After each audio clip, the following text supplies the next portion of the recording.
Qual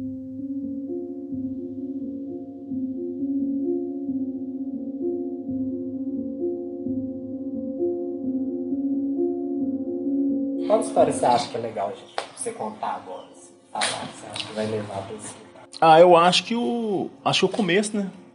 O comecinho, sabe? O comecinho, né? Já me apresentar para as pessoas. Boa tarde, tudo bem? Meu nome é Reginaldo Gomes Batista, né? Eu tenho 43 anos, não gosto de falar a minha idade, eu sempre falo que tem menos, é porque nasci aqui em Belo Horizonte, mas fui criado em Teoflotone uma boa parte da minha vida. Por que isso te deu vontade, assim, de fazer esse documentário? Acho que Eu tinha vontade de escrever um livro, né?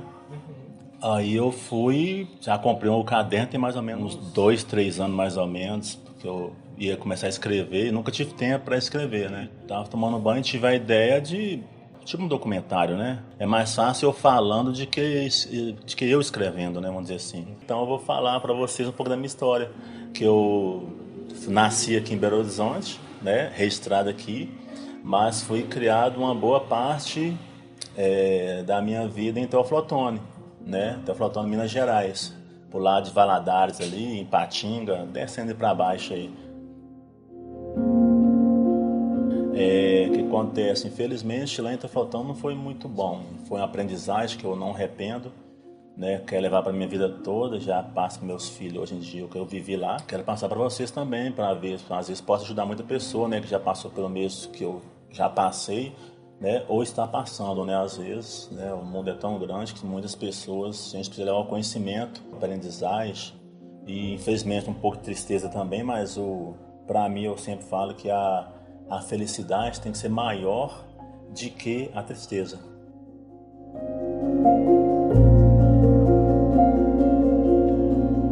Então vamos começar lá quando eu fui, como os meus avós me pegou para criar.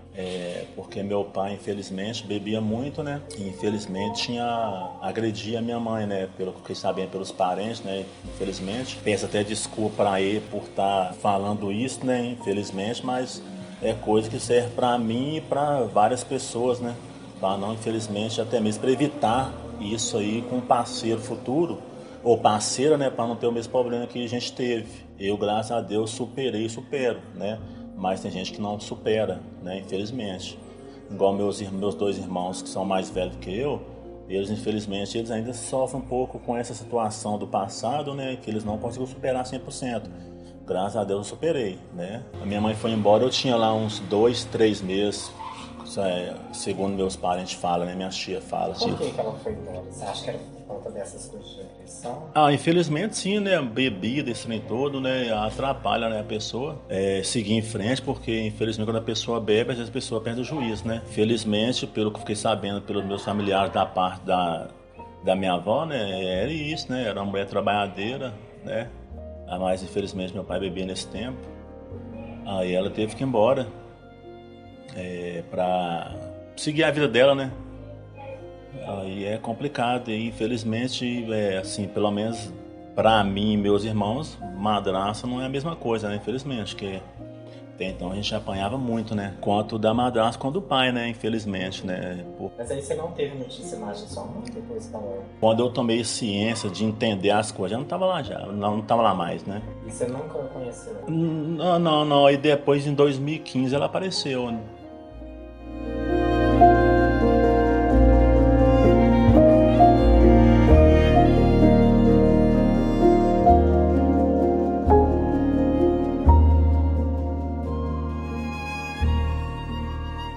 As tias são vivas, graças a Deus. Me pegou para criar com uns 2, 3 meses mais ou menos. Aí foi cuidando da gente, né, e tal. Meu pai continuou bebendo, infelizmente. Mas elas cuidavam da gente, né, da forma que elas sabiam cuidar. E aí, mais pra frente, meu pai parou de beber e arrumou uma outra parceira, né? Que é a minha madrasta. Infelizmente, a gente apanhava muito, né? Por não ter muita liberdade, a gente inventava liberdade. Ia nadar escondido, aí chegava, apanhava. Ou brigava na rua, apanhava também, né? E a gente era muito exigido de fazer as coisas, né? Exigia demais. Aí eu tinha lá, que eu me lembro, uns 7, 8 anos de idade, quando comecei a ir pra rua já pra vender lata de óleo, que era lata mesmo, né? Não era esse plástico de hoje em dia, para engraxar sapato também, vender picolé, ir pra feira para fazer carreto, né? Então a gente começou bem a engraxar sapato, começamos bem cedo, né? Correr atrás para ajudar dentro de casa, senão, porque no interior trabalho é muito difícil, ainda mais para a cidade, né? Que uns 8 anos, 7, 9 anos que eu tinha que começar muito cedo. Infelizmente, aí a gente também apanhava muito, né? Porque infelizmente madrasta, né? Não é todas madrastas que é igual. Mas infelizmente, pelo menos a nossa não foi muito boa pra gente, infelizmente. Agradeço por ter ajudado a criar a gente, mas a gente sofreu muito, né? A gente apanhava à toa, né? Eu e meus 2 irmãos, que é o Robson e o Reuto. A gente apanhava muito, tem até marca, né, desses codes de antigamente aí. E meu pai, infelizmente, era mais manipulado, né? Um cara mais que era manipulado. Então, era falar com ele para bater, batia. Não havia necessidade, né? A gente não era santo, mas não deveria apanhar tanto igual apanhou. Mas é isso, fomos seguindo em frente. Moramos de aluguel lá também, né? Nos 2 bairros. E fomos morar, que eu me lembro, é na Jardim São Paulo, que é um bairro que chama lá, e Morro do Eucalipto, que são 2 aluguéis que a gente morou, que eu me lembro. E a gente tinha até que buscar lenha para até cozinhar, né? Desde novo buscando lenha para cozinhar, porque não tinha fogão em casa, não tinha muitas condições, né? As condições muito boas, mas a gente foi sobrevivendo, né? Assim, buscando lenha para vender, vara para cercar, para fazer cerca também. Às vezes tirava capim para vender também para o pessoal que criava animal. E assim foi vivendo, graças a Deus, né? Aí a gente conseguiu um lote lá na Vila Esperança, ainda tá faltando isso, conseguimos um lote na Vila Esperança da prefeitura para construir. Aí lá tinha um mutirão. Todo final de semana juntava algumas pessoas para ajudar. Aí a gente tinha que buscar areia no rio, né, para fazer a massa, que tinha um rio perto, para construir nossa casa. Tivemos que quebrar muita pedra, fazer brita, para fazer o concreto, para colocar no alicerce, que a gente não tinha condições de comprar, né? O que a gente conseguia ir para a rua para buscar era mais para comer mesmo. Mas aí foi bacana, porque aí já era conquista, né? Já foi conquista, graças a Deus. Aí fizemos um alicerce, tijolos lá, o pessoal que tinha uma fábrica de tijolos lá, né, de bloco. Aí a gente foi construindo, tinha o padrinho do meu pai que ajudou a construir, e a gente também fazendo massa, fazendo tudo e construiu. Aí nós ficamos morando nessa casa e alguns anos, né? Aí a gente continuou trabalhando normal, né? Igual eu falei antes, vigiar carro também, vigiava carro também, pegava frete, né? Vendia lata de óleo, vendia picolé, engraxava sapato, vendia milho verde, doce, né? Também vendia coxinha também. E essa coxinha quem fazia era minha madrasta, né? Mas infelizmente nós tínhamos um pouco de dificuldade de vender essas coxinhas porque elas tinham mais massa do que recheio. Então a gente tinha que andar nos bairros vizinhos. Quando a pessoa não conhecia, a gente vendia, né? Mas quando a gente voltava no mesmo bairro, falava, não, essa coxinha eu não quero porque só tem massa. Então ficava ruim de vender porque era recheio. Aí a gente tinha que andar muito, em muitos lugares para continuar vendendo, né? Aí chegou a altura do campeonato que a gente não conseguiu vender mais, porque os bairros que a gente tinha aqui já tinha ido em todos. Eu e meu irmão mais velho. A gente já tinha em todos os bairros já. Aí a gente fazia o quê? A gente pegava picolé para vender, para comprar as próprias coxinhas e fazia doação para as pessoas. Porque a gente não conseguia vender mais a coxinha. Porque infelizmente elas tinham menos recheio e tinha mais massa, né? Aí a gente aí sempre se virava. Mas tinha dia que, chovendo, por exemplo, não vende picolé. Aí a gente tinha que voltar com a coxinha para casa. Aí a nossa madrasta falava que a gente estava brincando na rua e que não estava vendendo. Que a gente não estava vendendo porque a gente estava brincando, né, na rua. A gente não era isso na realidade. A gente não vendia porque tinha dificuldade, porque a coxinha tinha menos recheio e mais massa. Aí chegou um certo tempo e não conseguiu vender mais, infelizmente. Aí a pessoa já não comprava mais, né? Porque as pessoas, quando você não conhece o produto, você compra. A partir que você conhece o produto, você não compra mais, porque se for bom, você vende sempre a mesma pessoa. Mas quando você não vende, a pessoa já conhece o seu produto, não consegue comprar mais na sua mão, porque não fica bom, né? Infelizmente. Aí que a gente começou a engraxar sapato, né, para começar a comprar essas coxinhas para levar dinheiro para casa. A gente sempre saía com a lista, né, como eu te falei, a lista para vender as coisas e trazer a lista, que era um quilo de carne ou 1 quilo de arroz, feijão. Cada um saía com a lista, eu saía com a lista e meu irmão saía com outra. Trabalhar durante o dia para voltar com aquelas coisas que estavam relacionadas na lista comprada, né, para comprar. Aí, infelizmente, a gente não conseguia, porque através das coxinhas a gente não conseguia, porque, igual eu falei, a gente rodava muito, né, aí ficou, vamos dizer assim, ficou queimado, né, a coxinha ficou queimada, né, e não conseguiu vender mais. A gente tinha que fazer outras funções para conseguir comprar a própria coxinha para trazer essa lista. Senão, infelizmente, até apanhava, porque falava que a gente estava brincando na rua e apanhava por esse motivo, porque achava que a gente estava brincando. Mas a gente estava brincando, a gente estava tentando vender, né, para trazer o sustento para dentro de casa. Uns 4, 5 anos vendendo essas coisas aí. A gente parou quando a gente mudou para cá. Mas antes de vir para cá, meu pai e minha madrasta tiveram filho, né? Que a primeira é a Disleide, que é a minha irmã. E a gente teve que cuidar dela também, né? Porque a mãe começou a fazer estágio lá para trabalhar, né? E a gente ficava cuidando dela. E tinha que cuidar dela. Quando ela chegava, a gente tinha que ir para a rua para fazer as coisas, né?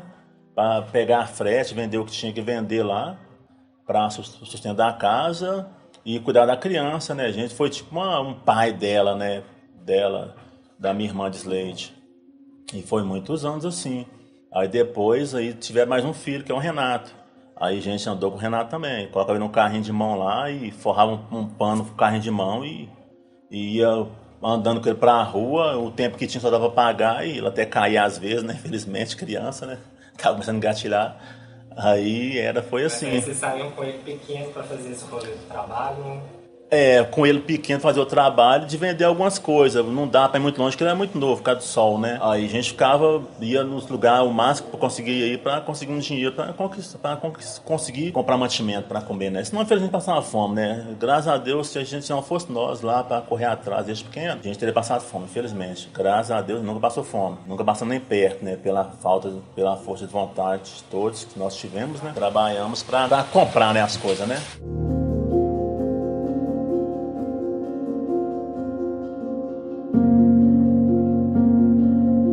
Estava comentando para mim que antes de você vir para Belo Horizonte, teve uma situação com seu irmão. Como que foi essa situação? A situação com meu irmão, né, era uma vida muito sofrida, igual eu te falei, né, infelizmente, que teve uma fase lá que apanhava muito, né, por não conseguir vender as coxinhas e achava que era molecagem, era por causa de brincadeira, e não era bem isso, né?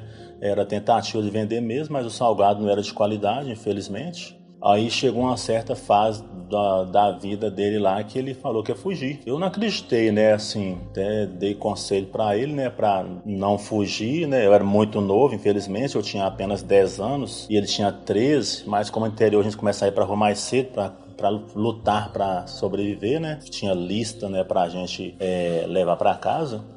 Aí, infelizmente, quando eu não conseguia vender as coxinhas, e já era tarde da noite, aí lá tinha lá a Câmara Municipal lá de Teoflotone, ele ficava chorando lá em frente à Câmara Municipal.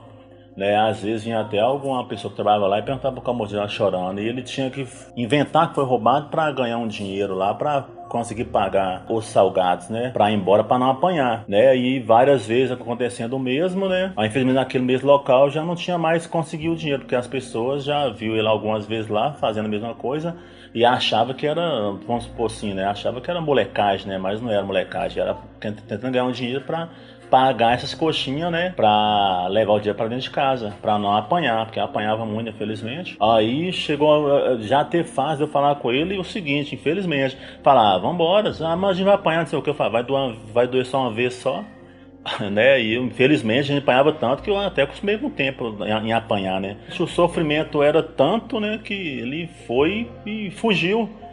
Aí passa um dia, 2 dias, 3 dias, nada, procuramos lá no centro, lá, né, onde eu sabia que a gente frequentava para vender o salgado, achava que ele iria estar lá na rua, né, morando na rua lá, porque não queria ir embora para não apanhar. Isso aí, tá, vai e vem, liga para Belo Horizonte aqui, vê se tinha chegado aqui, que a minha avó já morava aqui, né, aí nada, e demorou um mês para chegar aqui, aí chegou pra gente a notícia lá, que ele tinha chegado aqui em Belo Horizonte, todo sequinho, né, infelizmente, porque veio andando, pegando carona, aí infelizmente foi complicado, né.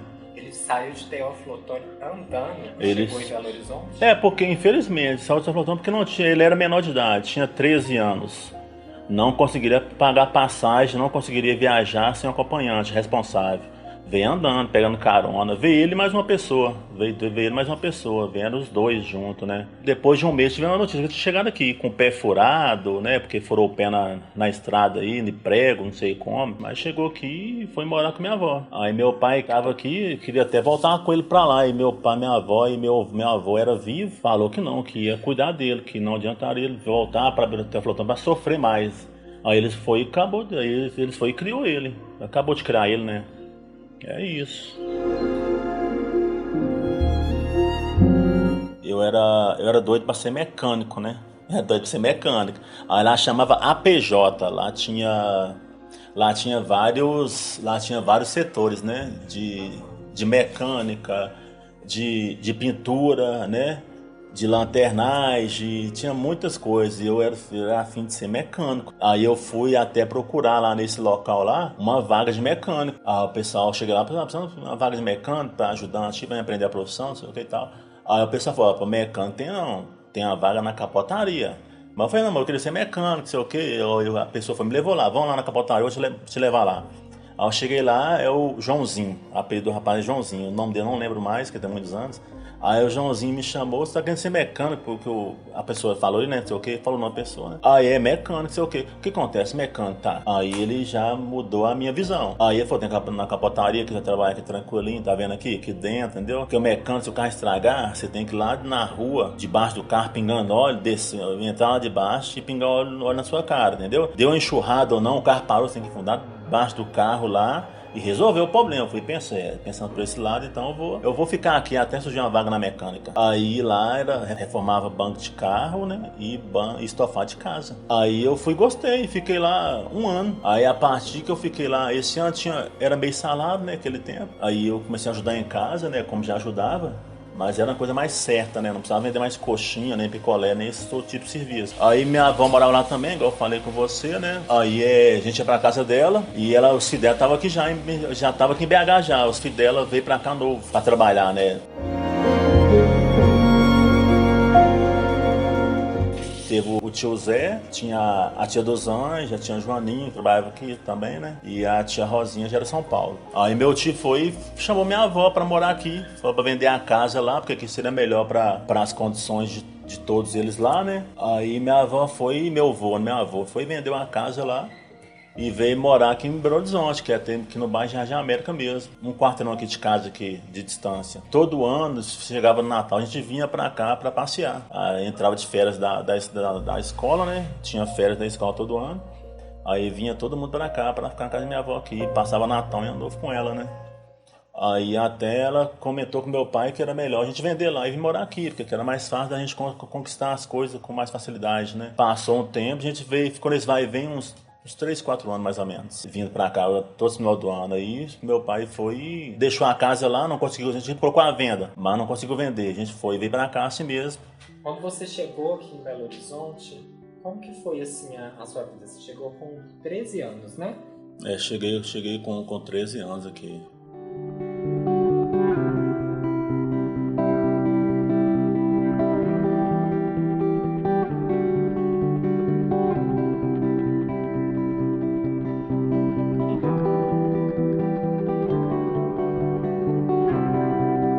Tipo assim, né? Eu era um adolescente, né? Então não entendia muitas coisas e tal, ainda ser adolescente. Quando eu cheguei no centro ali da cidade ali, eu vi aquela multidão de gente no semáforo para atravessar ali, né? As vias ali. Eu fiquei meio assim horrorizado, né? Tanta gente, porque lá em Teolvão não tem isso, né? É menos pessoas no centro, né? Então aqui o sinal fecha mais umas 30, 50 pessoas passando ao mesmo tempo, é um trem bem diferente. A adaptação foi um pouco complicada, né? Um pouco chato. Porque você está vindo de um lugar, do interior, para ir para a capital. Aí as pessoas te olham com outro olhar, né? Porque infelizmente suas roupas é diferente, suas vestes é bem diferente, muda tudo, né? O seu sotaque é diferente, né? Aqui usa muito sou, lá a gente usa muito moço, né? Não, moço, né? Você fala uma coisa, moço, né? A gente fala, da roça, entendeu? E é chato, né, a situação, porque você vem do interior para a capital, aí as pessoas têm uma vida bem diferente da gente, né? Acho que é uma vida mais tranquila, assim.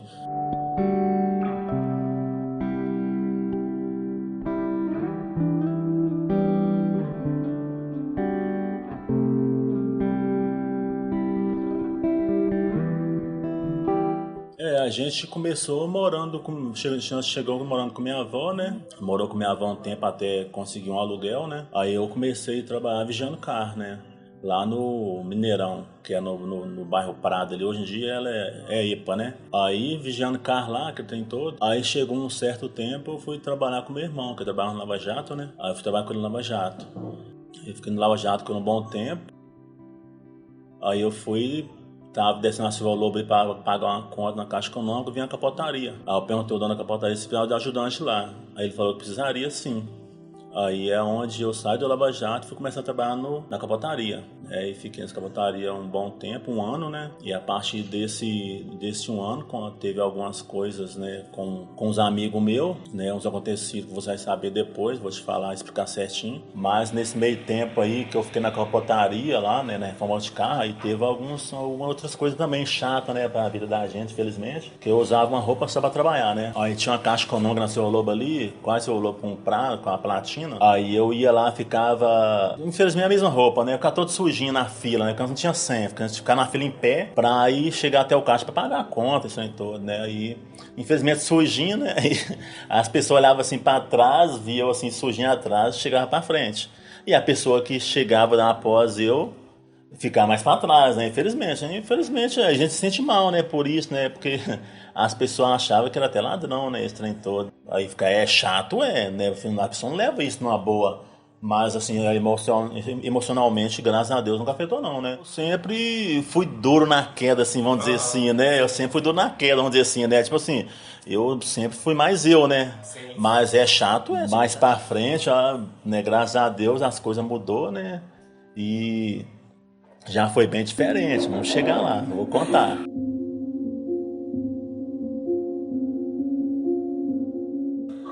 Esse período todo, desde a infância, que você contou até agora, até você chegar aqui em Belo Horizonte, teve algum período que você conseguia frequentar a escola ou não? Teve sempre com muita dificuldade. Para frequentar a escola teve muita dificuldade, porque infelizmente, não estou dizendo que é impossível, tá, gente? Às vezes falta oportunidade, gente. Não é porque, e também não é todo mundo que tem a mesma mente, né? Que consegue dominar isso, porque não é fácil. Eu estou expondo a minha situação, porque, né, sempre as pessoas falam, para quem quer, é diferente. A pessoa consegue, realmente eu acredito nisso. Mas a minha vida, como foi muito conturbada lá em Teoflotone, nós não tivemos muita oportunidade nem de amor, infelizmente, de mãe, porque a mãe foi embora, nem amor de pai, que meu pai era mais, vamos dizer assim, um pouco mais duro, mais seco, né? Como eu tinha minhas tarefas para fazer de vender para ajudar a alimentar dentro de casa, sustentar a casa, então não foi fácil, né? Você conciliar estudo com correr atrás e apanhar muito é muita coisa para a mente do ser humano, sabe? Porque eu estudava de manhã às vezes, mas infelizmente eu dormia. Porque a aprendizagem, infelizmente, também não consegue captar, filtrar, porque às vezes o seu esforço físico a mente cobra, né? A mente cobra muito a mente. Porque gente trabalhar e estudar não é fácil. Faz parte da vida, faz, mas da forma que a gente foi criado é bem diferente, foi pesado, né? Então, infelizmente, eu ia para a escola e eu dormia, entendeu? E não conseguia aprender o que tinha que aprender.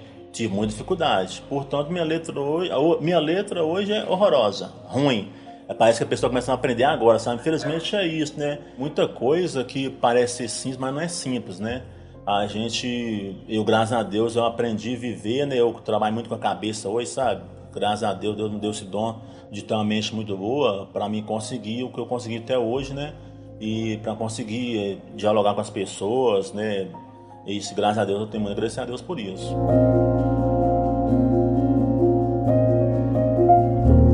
Então, deixa um recado aí que no próximo final de semana tem mais cenas dos próximos capítulos. Aí depois eu vou começar a contar, né? Quando, igual eu já tinha falado, que vim pra cá, né? Comecei a vigiar carro no Mineirão, hoje é EPA, que eu também fui para Lava Jato, trabalhar na Lava Jato, depois surgiu a oportunidade da capotaria, que eu fui trabalhar na capotaria, né? Onde eu exerci em Teoflotone um ano lá, depois fiquei nesse período aqui de um ano também na capotaria, fui no banco, né? era olhado com um olhar diferente, né?